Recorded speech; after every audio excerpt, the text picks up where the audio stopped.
establishing a brand. Now, I notice people have two separate extremes when it comes to establishing a brand. The first extreme is many people just completely overlook it and don't bother to do it at all. Now, that's a mistake because that leads to less trust for your business. But then the other extreme is some people spend hours and hours and days trying to perfect everything. Like, oh, I need a slogan, I need all, like, no, you don't need that much. You just need a little bit, and you need to keep it simple. And that's what I'm going to show you how to do. So, the first thing you're going to want to get is a custom domain. It's only like $13 a year. You can get these through Shopify. And with that domain comes a email. You can create customized emails in Shopify. Like, say your site is, I don't know, going off of the last video's example, we'll say our site is owlnecklaces.com or something. That's your domain. So you could have emails that say info@owlnecklaces.com or custom email addresses like that, domain emails, which look more professional that you can use. And they're free with the Shopify domains. So that's pretty simple. The next thing you're going to want to get is a logo. And you can get these done at Fiverr if you haven't seen it. This is what it looks like. It's fiverr.com with 2 R's. You'll go to graphic design and logo design. And you can get these done for as low as $5, or you can pay more for a higher quality logo. Usually I just look for people with the top rated badge, and I like to sort by high rating. And you can see this is $10, and that's for 2 logos, so $10, $5. So you can get logos for as low as $5 on here. If you've seen the logo I have for this YouTube channel's brand, the casual e-commerce logo, that's actually where I got it. I got it on Fiverr, both different logos on there. So you can get some pretty good looking ones on there. They don't have to be insane. Like, you don't want to waste hours on this like some people do. There's no point creating it yourself unless you're like passionate about designing and you're like sitting in Photoshop. So just get that done for $5, $10. Don't spend too much time on it. And the next thing you're going to want to do is set up some social media accounts, which is obviously free. So with these, the main one you're going to want to set up, which is mandatory, is a Facebook page. So I set up this Facebook page as an example for the video. As you can see, it's just the same brand of the YouTube channel.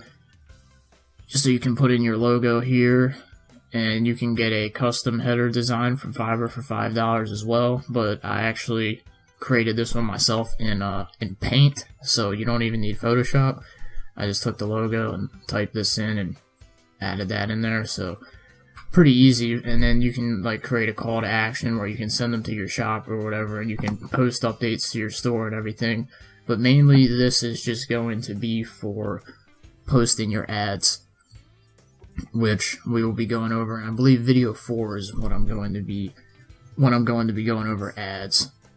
So what the Facebook page does is not only opens you up for an advertising account with Facebook, but it also helps you establish a brand and an image, so that way you're more trustworthy. If they see you have a store, a Facebook page, the more accounts you have, the more trustworthy you're going to be.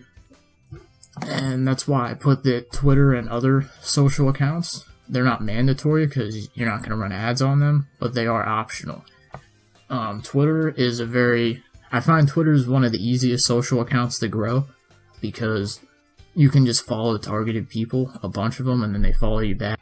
I've actually been able to grow Twitter accounts to like from 0 to 1,000 targeted followers in like a few weeks to a month's time, which isn't huge, but it's all organic and it's all free, using a free software called Crowdfire, actually, in case you're interested in using this.